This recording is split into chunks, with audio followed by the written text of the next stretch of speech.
नमस्कार साथियों। Previous 2 lecture में आपने कंप्लीट डिस्कशन डील किया एक्टोपिक प्रेगनेंसी को लेके। हम लेकर चल रहे हैं portion early haemorrhage in pregnancy का, जहां 3 कंडीशंस को लेकर के डिस्कशन किया जाता है। फर्स्ट वन आपने देखा अबॉर्शन, सेकंड वन डील किया हमने एक्टोपिक प्रेगनेंसी, और लास्ट वन कंडीशन होती है मोलार प्रेगनेंसी। आज के लेक्चर की शुरुआत में एक्टोपिक प्रेगनेंसी से कोरिलेट करता हुआ एक स्मॉल टॉपिक भी है, जिसे लेके अपन आज पहले बात कर लेते हैं। उसके बाद मोलार प्रेगनेंसी वाले इवेंट को अपन कंटिन्यू करेंगे।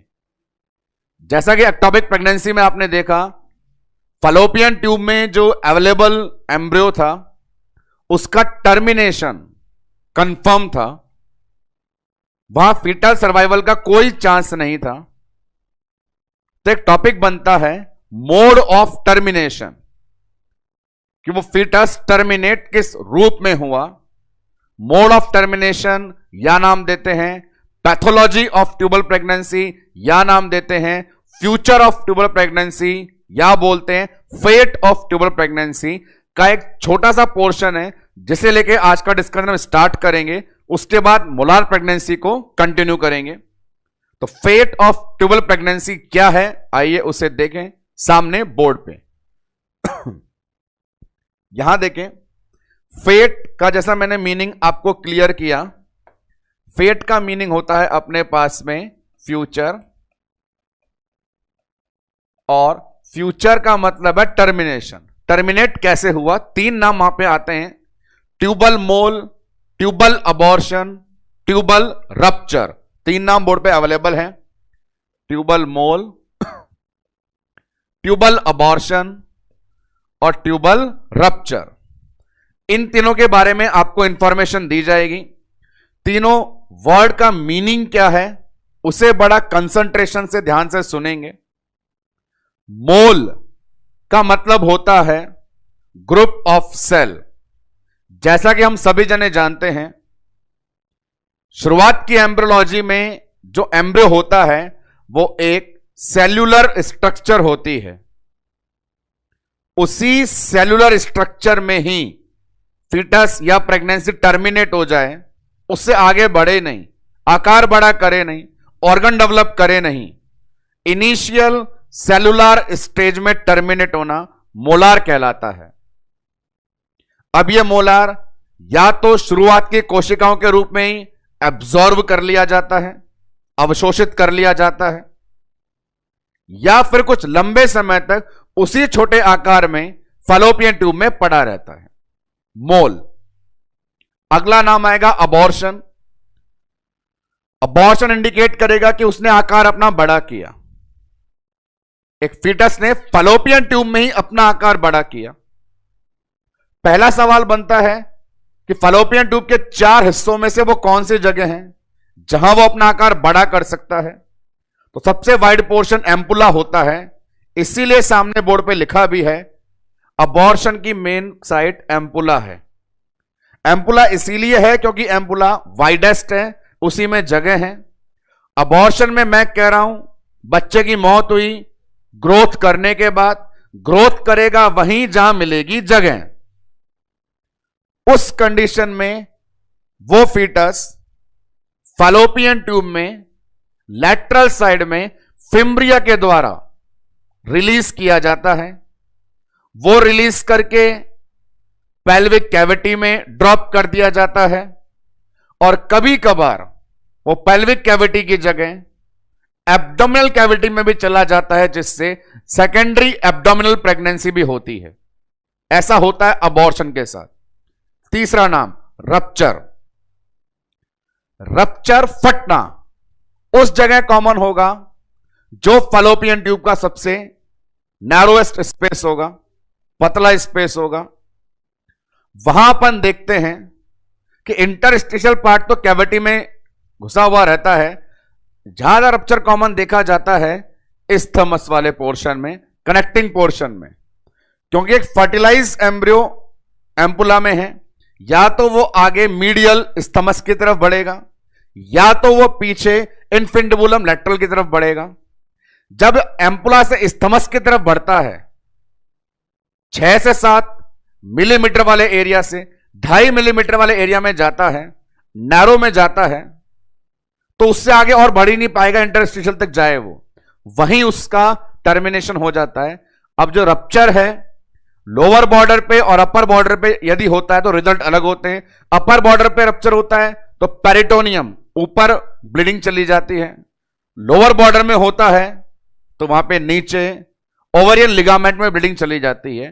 3 प्रकार से टर्मिनेशन होते हैं, नाम बताए गए बोर्ड पे। मोल, अबॉर्शन, रप्चर। शुरुआत सेल की स्टेज में टर्मिनेट होना, या तो एब्जॉर्ब होना या पड़े रहना। आकार बड़ा करके ट्यूब से निकल के या तो पेल्विक कैविटी में या एब्डोमिनल कैविटी में जाना, एम्पुला में कॉमन। स्थमस में जाके नैरो वाली जगह जाके फेलोपियन ट्यूब को रप्चर कर देना। अपर बॉर्डर रप्चर तो गया पेरिटोनियम में, लोअर बॉर्डर रप्चर तो गया ओवरियन लिगामेंट में। इन तीनों का रिटन लैंग्वेज प्रेजेंटेशन और डायग्रामेटिक प्रेजेंटेशन दोनों अवेलेबल है। आइए देखें पहले रिटन लैंग्वेज प्रेजेंटेशन, उसके बाद डायग्रामेटिक प्रेजेंटेशन। तो रिटन लैंग्वेज में सामने आपकी तरफ बोर्ड पे ये चीज अवेलेबल है, जहां मैं टेंशन दिलवाऊं वहीं दीजिएगा। सबसे पहले अपन 3 नामों को डब्बों में एनक्लोज कर रहे हैं। पहला आपको बताया मैंने मोल, दूसरा बताया अबॉर्शन, तीसरा बताया रप्चर।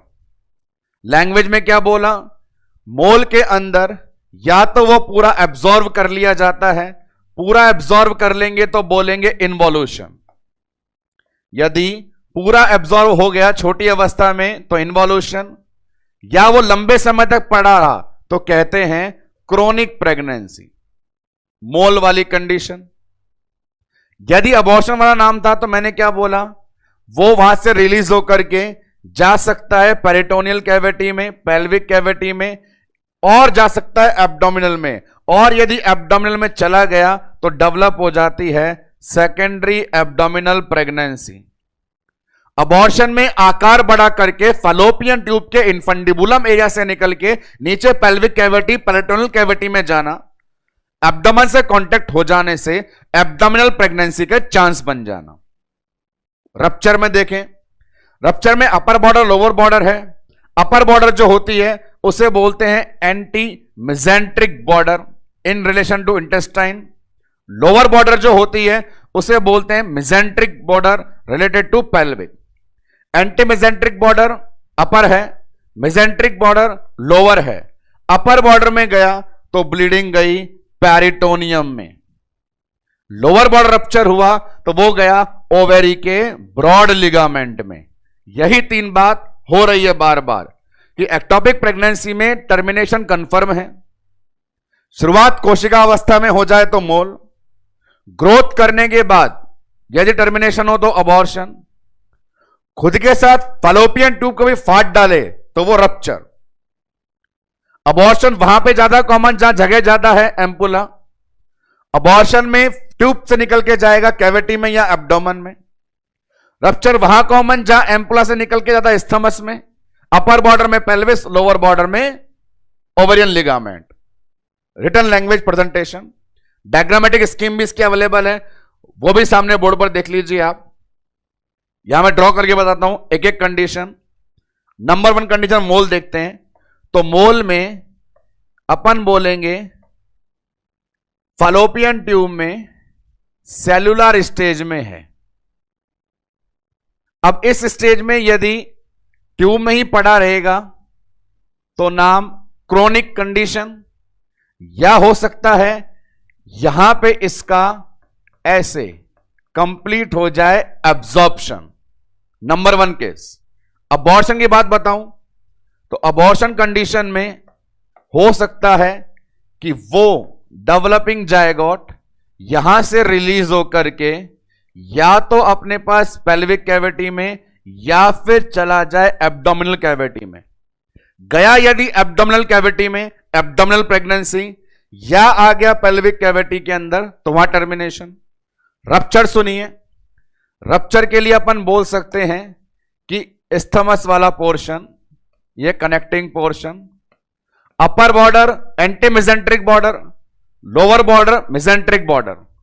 लोअर बॉर्डर में यदि रप्चर होता भी है तो वहां पे ब्लड यहां ब्रॉड लिगामेंट ऑफ ओवरी में आ जाता है, यूट्रस का ब्रॉड लिगामेंट में आ जाता है।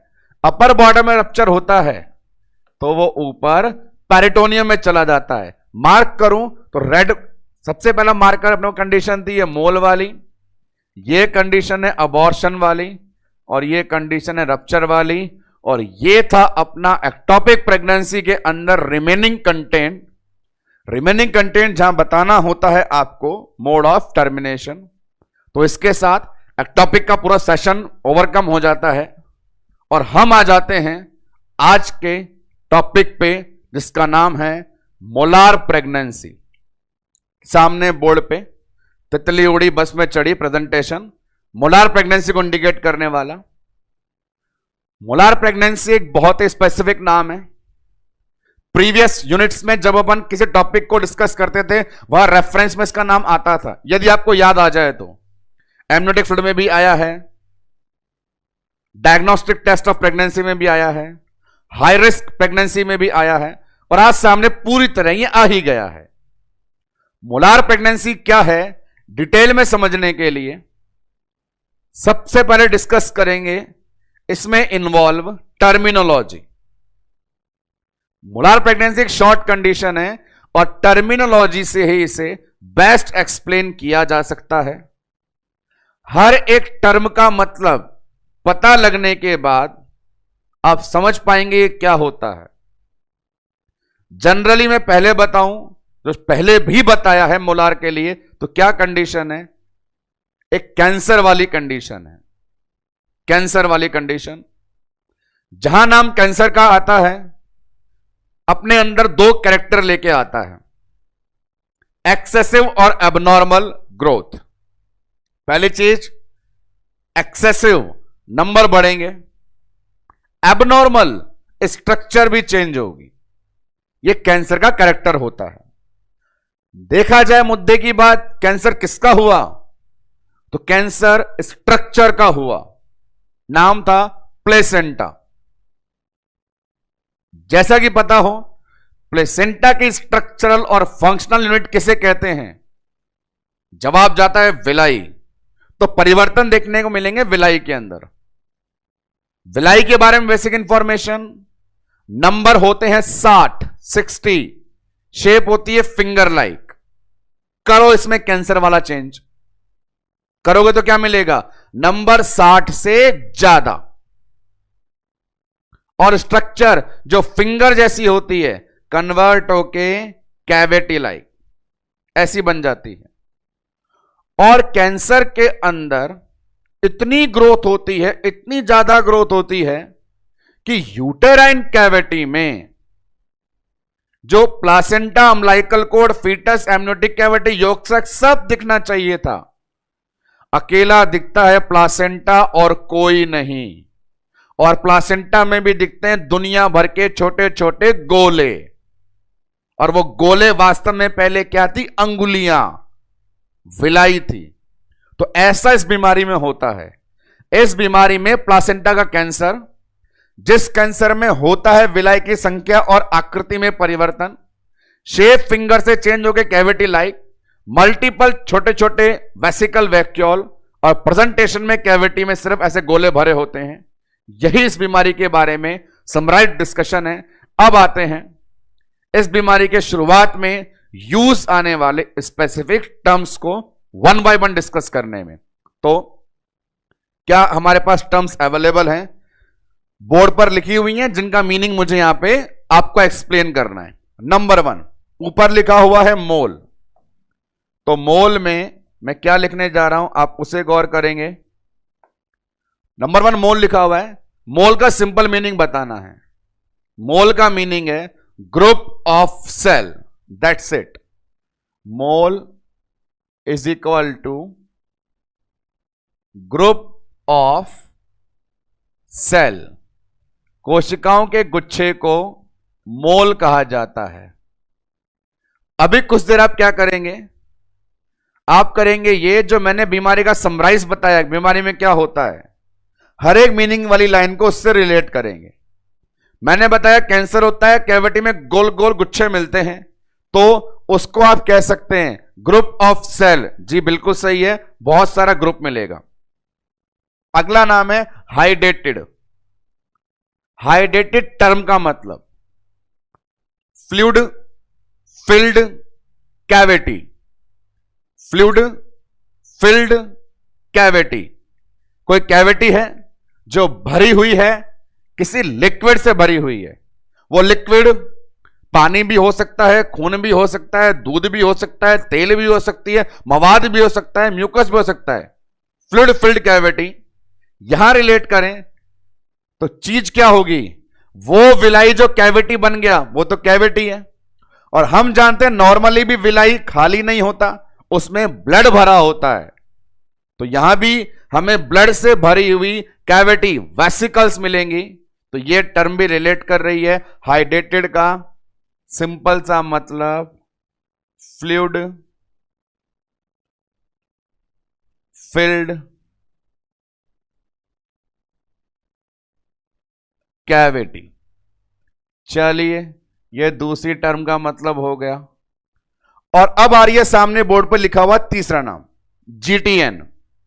जीटीएन फार्मा की फेमस ड्रग का उल्टा बोले एंटी-जी, उल्टा जीटीएन। यदि एग्जाम में कोई ऐसा एमसीक्यू आ जाए जो आपको यह बोले मोलार प्रेगनेंसी को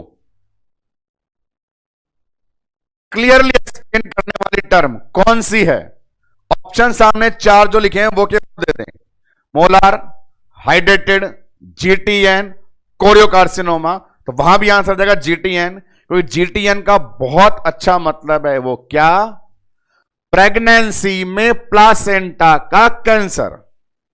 यही तो बीमारी है, प्रेगनेंसी में प्लासेंटा का cancer. G for gestation pregnancy, T for trophoblast placenta, N for neoplasm cancer. तो प्रेगनेंसी में प्लासेंटा का कैंसर, गैस्ट्रेशन में ट्रोफोब्लास्ट का नियोप्लाज्म। सामने लिखता हूं मैं इसकी फुल फॉर्म जीटीएन की, G for gestational, T for trophoblast,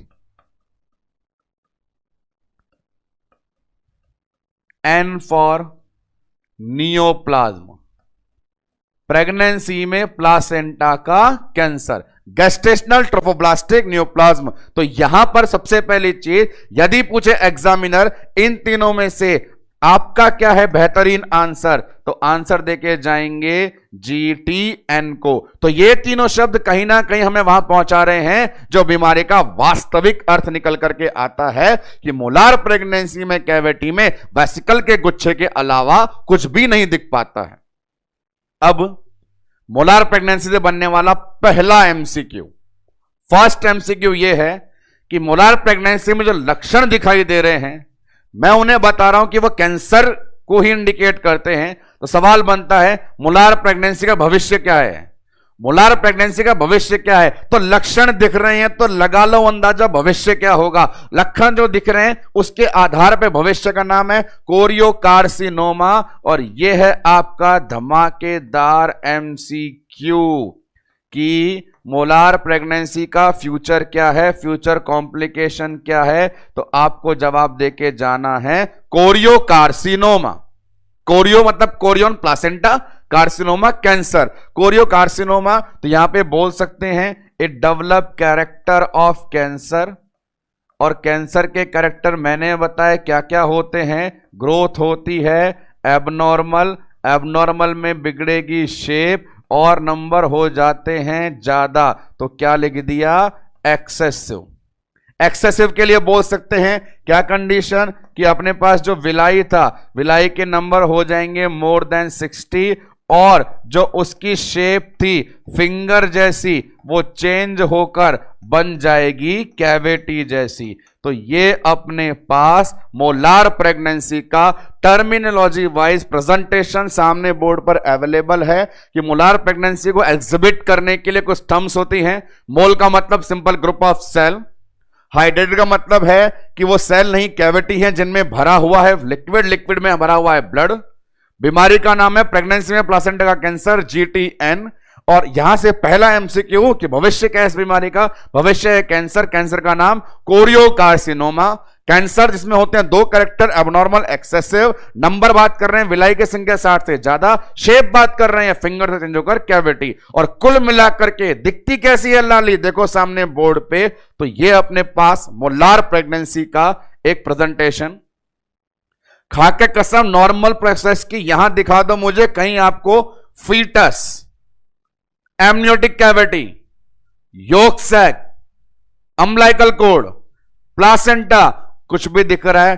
कुछ भी नहीं दिख रहा है सिवाय दुनिया भर के इन गोल गोल गोलाइयों के अलावा किसी का भी प्रदर्शन सामने नहीं हो रहा। इस प्रकार का भयानक यूट्रस दिखे तो कंफर्म है कंडीशन मोलार प्रेगनेंसी है। और इस चीज को 2 नाम देते हैं, लग रहा है हमें अंगूर का गुच्छा, अंगूर का गुच्छा लग रहा है तो नाम देते हैं इसको बंच ऑफ ग्रेप्स। बंच का मतलब गुच्छा हो गया और अंगूर का मतलब ग्रेप्स का मतलब अंगूर हो गया, बंच ऑफ ग्रेप्स। और इसी कारण इसकी अपीयरेंस और भी बताई जाती है, अपीयरेंस मधुमक्खी के छत्ते की तरह। मधुमक्खी के छत्ते में भी छोटे छोटे पूरा से करके कर्व शेप बन जाती है, तो ये अपीयरेंस उसे भी बता रही है। तो देखो टर्मिनोलॉजी में नाम थम ही नहीं रहे हैं, टोटल काउंट करने बैठोगे तो 5 से 6 नाम यहां पे आ चुके हैं। Honey comb appearance.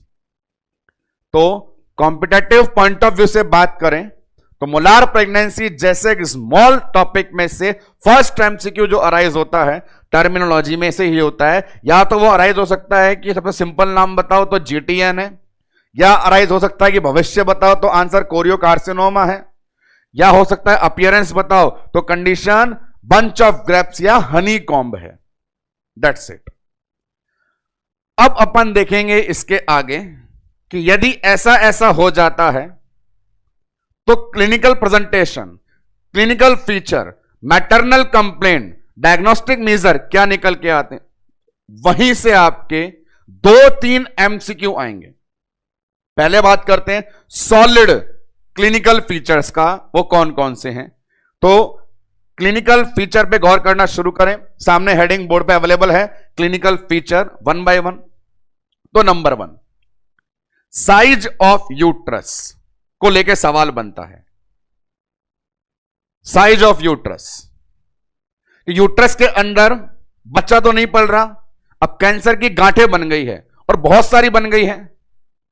तो उससे माइंड में 2 बातें आती है कि बहुत सारी बनी तो आकार बड़ा हो जाता होगा। तो वहां पे कभी नहीं है घबराना, सामने दिया गया मूल मंत्र ध्यान से सुन के है जाना। और वो क्या है, वो ये कि आपने बोला बंच ऑफ ग्रेप्स, अंगूर का गुच्छा, खाए हो कभी? तो वो गुच्छा हाथ में पकड़िए, गुच्छा हाथ में पकड़ेंगे, सारे अंगूर लटके मिलेंगे और फिर उसको ऐसे शेक करें, ऐसे झाड़ेंगे तो हो सकता है उस डाली में से कमजोर वाले अंगूर ग्रेप्स सारे गिर जाएंगे। किसी पहलवान ने झाड़ दिया तो लास्ट में झाड़ी बच जाएगा और सारे अंगूर गिर जाएंगे।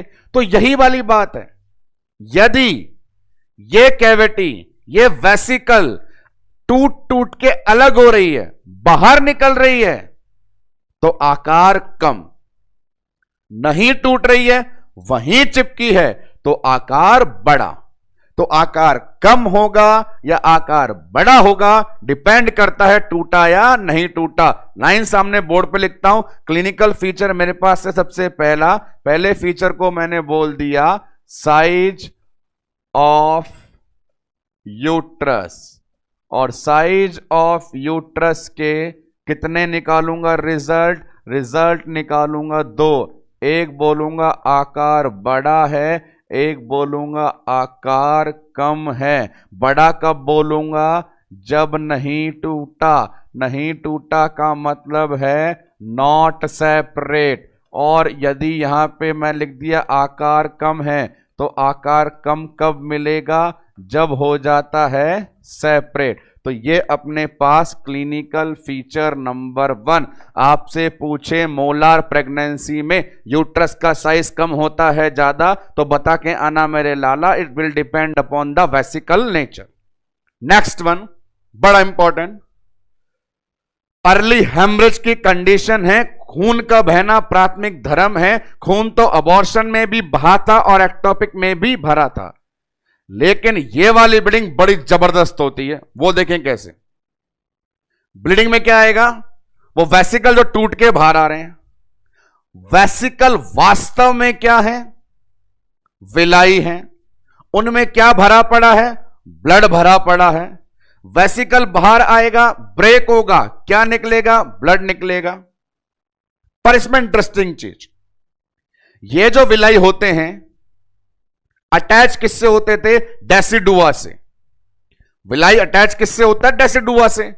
उससे क्या लेता है? ब्लड। पर ये वाली बीमारी में जहां प्लासेंटा बावड़ा हो गया है, दुनिया भर का ब्लड ब्लड ब्लड ब्लड मांगे जा रहा है यूट्रस से। तो यूट्रस की मायोमेट्रियम बोलती है आपको कैंसर है, मेरे पास देने के लिए इतना नहीं है।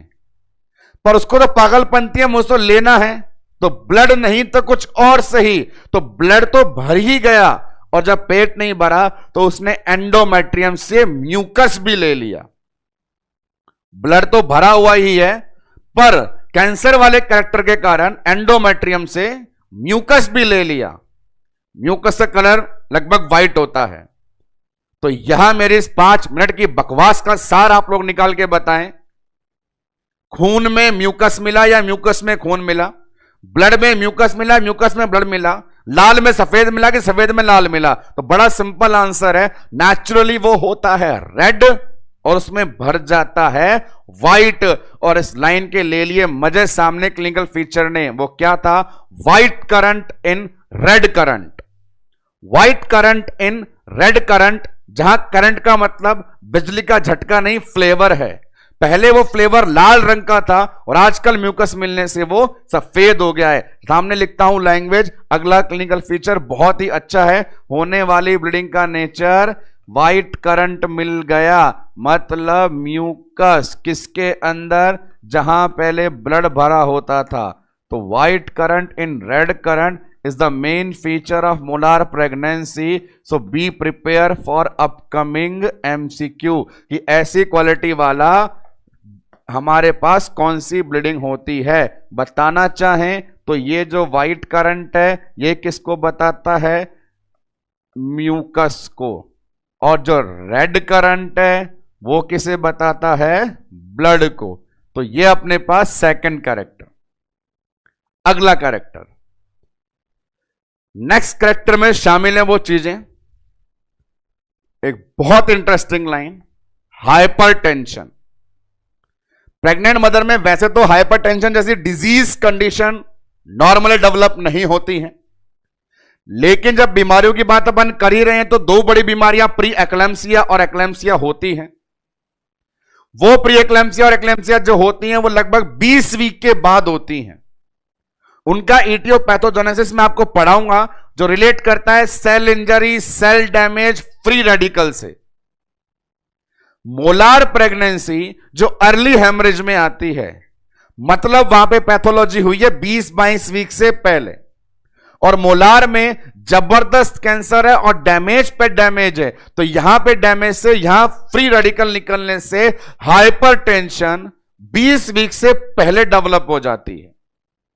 नॉर्मल फीमेल को पहले दिन से लेकर के लास्ट दिन तक हाइपरटेंशन नहीं होती है। प्री एक्लैम्सिया और एक्लैम्सिया जैसी हाइपरटेंशन वाली बीमारियां नॉर्मली 20 वीक के बाद होती हैं, और 20 वीक से पहले यदि कभी हाइपरटेंशन होती है तो वो सिर्फ और सिर्फ कहां होती है? मोलार प्रेगनेंसी के अंदर। तो ये बहुत सॉलिड है। मैं कहता हूं मोलार प्रेगनेंसी में आंख बंद करके एग्जामिनर जब सवाल उठाना चाहेगा तो पहला सवाल इसी लाइन पे उठाएगा, सामने जो बोर्ड पर लिख रहा हूं, वो लाइन क्या है? Hypertension before 20 week only possible in molar. और इससे धमाकेदार नहीं है क्लिनिकल फीचर मेरे पास बताने के लिए, तो सम्मान मैं कर रहा हूं इसको डब्बे में बंद। आप भी याद रखें, ये बहुत अच्छा सवाल है कि 20 वीक से पहले हाइपरटेंशन यदि देखे है कोई जाता तो वो हमारा मोलार ही है कहलाता। तो 3 फीचर सामने बोर्ड पर आ गए हैं। एक और फीचर पे चलें। फीचर आएगा सोनोग्राफी अपीयरेंस। बाहर से कैसा दिखता है उसकी झांकी तो सामने बोर्ड पर ये रही, बाहर से लाल लाल दिखता है, पर बात मैं कर रहा हूं सोनोग्राफी की। एक्सरे सोनोग्राफी रेडियोलॉजी जो होती है उनकी जो फिल्म होती है वो ब्लैक कलर की होती है। यूटेराइन कैविटी नॉर्मली खाली है तो एयर ब्लैक दिखाई देता है, लेकिन यदि मोलार प्रेगनेंसी है तो कैविटी भरी हुई है और उसमें बहुत सारे छोटी छोटी कैविटियां हैं जो भरी हुई हैं। सोनोग्राफी के अंदर हमें वो उनका कलर व्हाइट व्हाइट दिखेगा कि बहुत सारे सफेद सफेद सफेद सफेद सफेद सफेद छोटे छोटे गोले कैविटी के अंदर भरे हैं। वो गोले यूएसजी में लगेंगे जस्ट लाइक बर्फ के ओले, कि बहुत सारे बर्फ के ओले पड़ गए हैं। इसे बोलते हैं स्नो स्टॉर्म पैटर्न। स्नो बर्फ, स्टॉर्म तूफान, पैटर्न तरीका। सोनोग्राफी में मोलार प्रेगनेंसी में मिलने वाली गांठें बर्फ के ओले के समान दिखाई देती है। Appearance snow storm appearance. सामने देखिए धुआंधार clinical feature number 4 USG appearance snow storm pattern. तो आप देखेंगे टर्मिनोलॉजी के बाद ये मोलार प्रेगनेंसी किस तरह क्लिनिकल फीचर को बता करके हमारे लिए धुआंधार हो चुकी है। हमने 4 मेजर क्लिनिकल फीचर को बोर्ड में प्रेजेंट किया है। सबसे पहले साइज की दुविधा को है हटाना, वो डिपेंड करेगा कि ये जो वेसिकल है वो टूट रही है या नहीं। नंबर 2, आगे जब चले तो वहां आपको है बताना शानदार ब्लीडिंग का नेचर, कि लाल में सफेद मिल गया, लाल खून था, सफेद म्यूकस थी। थर्ड वन बहुत इंपॉर्टेंट चीज, हाइपरटेंशन 20 वीक से पहले सिर्फ संभव है यहां पे। And last one snow storm pattern जो इंडिकेट करेगा अपीयरेंस को। डायग्रामेटिक प्रेजेंटेशन देखेंगे आप इन दोनों का। पहले देख लीजिए वेसिकल का colour presentation, white current red current देखिए, बैकग्राउंड में रेड करंट दिखाई दे रहा है ओरिजिनल फीचर का, अबाउट साइड में व्हाइट करंट वेसिकल्स का, यह इंडिकेट कर रहा है ब्लीडिंग के नेचर को, व्हाइट करंट और red current. Snow storm pattern USG appearance है, जहां लग रहा है यूटेराइन कैविटी में बाढ़ सी आ गई है, बर्फ के गोले गिर गए हैं। तो यह अपने पास इंपॉर्टेंट क्लिनिकल फीचर का प्रेजेंटेशन था जो बोर्ड पे दिया गया। इससे आगे बढ़े तो ये 4 मेजर क्लिनिकल फीचर तो यही थे, कुछ और भी एक्स्ट्रा हैं, उन 1-2 को सुन लें वो कौन कौन से हैं। उनमें शामिल होगा नंबर 1, इंटरेस्टिंग चीज है, कैविटी में कहीं भी बच्चा आपको नहीं दिखा, मतलब फीटस डेड, तो फीटल हार्ट साउंड नहीं आएंगे, FHS एब्सेंट। एक बात। दूसरी बात, कैंसर प्लासेंटा का था और प्लासेंटा ही निकालता है SCG। SCG तो बहुत सारा बन रहा है पर बच्चा नहीं है, अजीब विडंबना वाली बात है। यूरिन टेस्ट करें या सीरम बीटा SCG करें तो SCG बहुत मिलेगा जिससे लगेगा प्रेगनेंसी है, पर FHS सुनेंगे तो कंफर्म होगा कोई FHS नहीं है, मतलब प्रेगनेंसी टर्मिनेट है। ऐसे 2 कंबाइंड। अब SCG ज्यादा है तो उसकी अलग नौटंकी।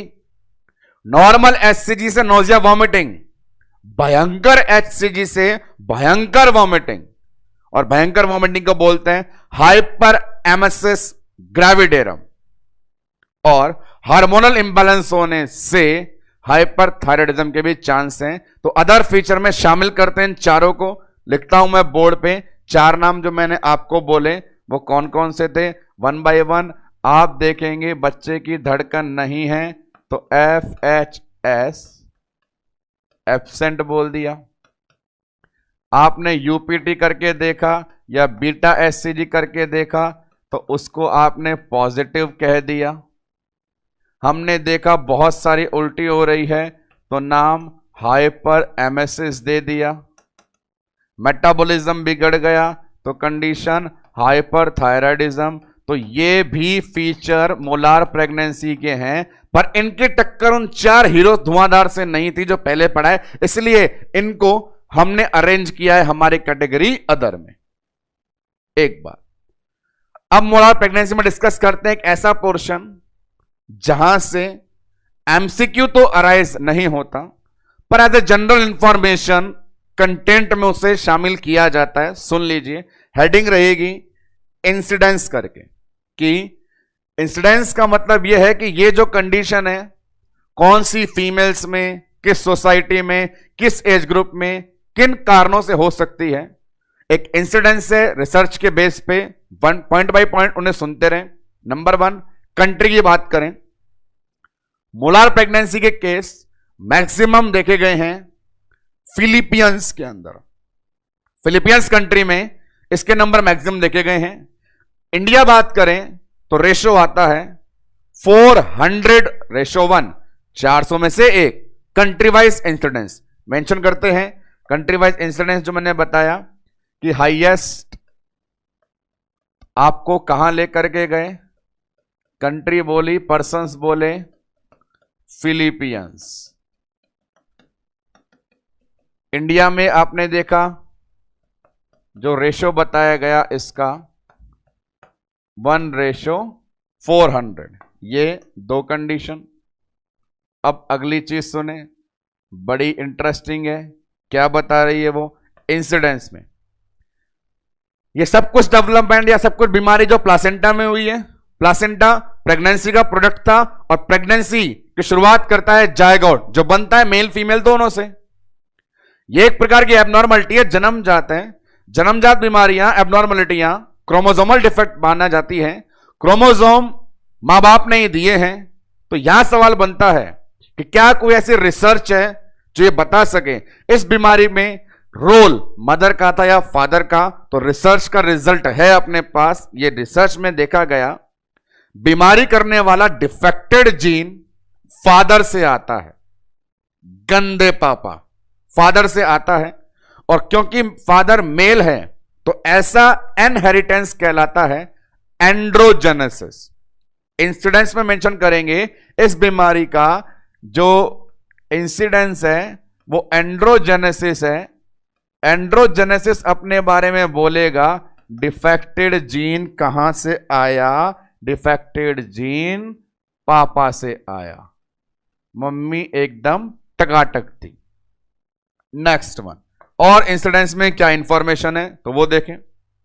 इंसिडेंस में और भी हमारे पास इंफॉर्मेशन यहां पे हो सकती है। कंट्री वाइज देखिए आपने, एंडोजेनेसिस देखा। नेक्स्ट वन आगे बढ़े तो अपन, तो यहां पे पर्टिकुलर एक न्यूट्रिएंट की डेफिशिएंसी बताई गई है। एक्चुअली क्या ये कैंसर है? कैंसर स्टार्ट किससे होता है? सेल से। सेल जब इरिटेट होती है तो कैंसर के कैरेक्टर डेवलप करती है। तो कैंसर करने वाले कार्सिनोजेंस को कह सकते हैं एक प्रकार का इरिटेंट्स। सेल इरिटेट क्यों होती है? सेल होती है इरिटेट जब उसमें कोई कमी आती है, न्यूट्रिशनल डेफिशिएंसी। ऐसे में एक रिसर्च हुई है और माना गया है कैरोटीन जो प्रोटीन है उसकी डेफिशिएंसी एक सेल इरिटेंट के तौर पे एस्टैब्लिश होकर के मोलार प्रेगनेंसी जैसे दिन दिखा देती है। तो यहां पे इसके इंसिडेंस में रोल माना गया है कैरोटीन का, तो वो मेंशन कर देते हैं इसके इंसिडेंस को लेते हुए deficiency of carotene. Carotene is a protein जिसकी डेफिशिएंसी सेल को इरिटेट करके मोलार प्रेगनेंसी जैसी कंडीशन करने में अपना रोल प्ले कर रही है। तो ये अपने पास कुछ इंपॉर्टेंट लैंडमार्क हैं जो एक्सप्लेन कर रहे हैं इंसिडेंस ऑफ मोलार प्रेगनेंसी को, कि कंट्री वाइज बात करें, जीन वाइज बात करें और किसी पर्टिकुलर न्यूट्रिएंट वाइज बात करें तो इस प्रकार का सीन देखने को मिलता है। लास्ट वन एंड करते हैं डिजीज कंडीशन को, तो वहां पे अपने पास आता है इंटरवेंशन। इंटरवेंशन बड़े सरल चीज है कि आपको पता होना चाहिए, ऐसी कंडीशन है ना बच्चा अंदर कैंसर है तो तुरंत प्रभाव से कैविटी को खाली करना है। अर्ली हेमरेज की गाइडलाइंस अभी तक भी खत्म नहीं हुई है।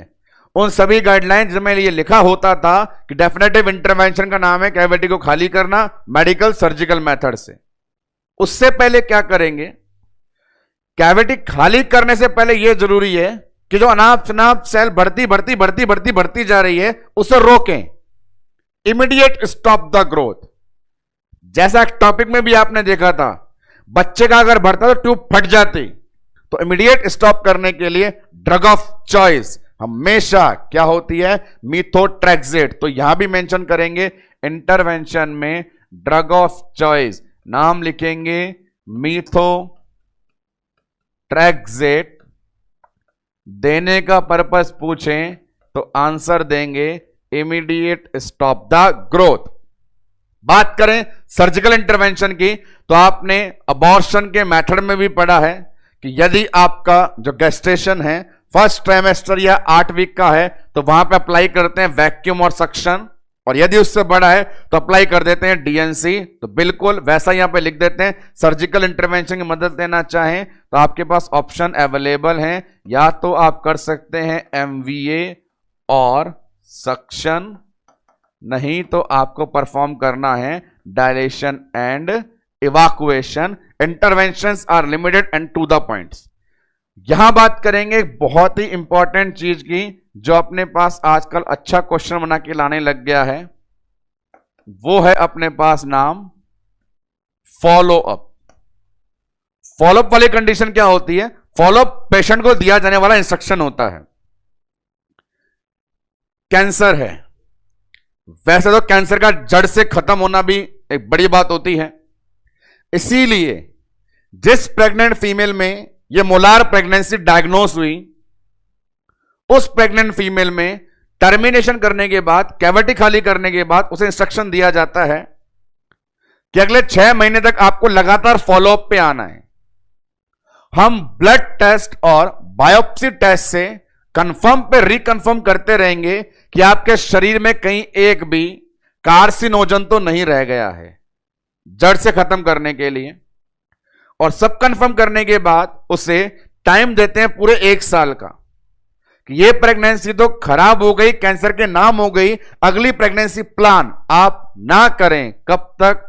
1 ईयर, 1 साल तक आपको गैप रखना है, उसके बाद ही आपको अगली प्रेगनेंसी प्लान करनी है, ताकि इस बीमारी के जितने भी जीवाणु विषाणु कीटाणु शरीर में घूम रहे थे उनका जड़ से खात्मा हो जाए। तो follow up after molar pregnancy recommended after 1 year, and this is the total information provided by us on this platform regarding our small condition molar pregnancy. Molar pregnancy को ही अपन एक बार समराइज करें तो आपने मोलार में क्या क्या देखा। मोलार प्रेगनेंसी नंबर 1, टर्मिनोलॉजी का भंडारा, सिंपल टर्मिनोलॉजी सामने बोर्ड पे, एमसीक्यू वाली जीटीएम, क्वेश्चन वाला कोरियो कार्सिनोमा। प्रेजेंटेशन देखा आपने, अपीयरेंस बंच ऑफ ग्रेप्स और हनीकॉम। इसके अलावा स्पेसिफिक क्लिनिकल फीचर, धुआंधार थे सारे, ब्लीडिंग का नेचर, करंट ही करंट, करंट का मतलब फ्लेवर, जबरदस्त लाइन, हाइपरटेंशन 20 वीक से पहले लेकर के आई, यूएसजी में स्नो स्टॉर्म। प्रेजेंटेशन इन दोनों पिक्चराइजेशन के थ्रू। नेक्स्ट वन आप गए अदर फीचर पे, जनरल से थे कि वहां पे बच्चा डेड है, धड़कन नहीं आ रही, एससीजी ज्यादा प्रोडक्ट हो रहा है, यूपीटी पॉजिटिव आ रही है, ज्यादा एससीजी से वॉमिटिंग फीचर, और लाइकवाइज द सेम एज। आगे बढ़े अपन इंसिडेंस पे, country wise, male female wise, nutrient deficiency wise. Next one focus किया अपन ने इंटरवेंशन पे, टू द पॉइंट है, तुरंत ग्रोथ रोकनी है, दवा दे दो मीथोट्रेक्सेट, जड़ से खत्म करना है, खाली करना है, सर्जरी कर दो, डीएनसी। लास्ट वन फॉलोअप की बात करी तो आपको एसेंशियल गैप दिया 1 ईयर का। आज के लेक्चर को शुरुआत किया गया था एक्टोपिक के रिमेनिंग से, जहां आपको बताया मैंने पूरा फेट 3 टाइप से, मोल अबॉर्शन रप्चर, उन तीनों का प्रेजेंटेशन अपन ने डॉक्यूमेंट किया लैंग्वेज वाइज और प्रेजेंट किया आपको इस diagram wise. So this is the all information regarding today lecture. ना केवल आज का लेक्चर, इसके साथ अपन कंप्लीट करते हैं अपना portion early haemorrhage of pregnancy. ये यूनिट बीमारियों वाली, उस बीमारी वाले यूनिट में पिछले 6 लेक्चर से आपको फर्स्ट डिजीज के बारे में डिस्कशन दिया जा रहा था। हेडिंग थी early haemorrhage in pregnancy, viability से पहले वाली।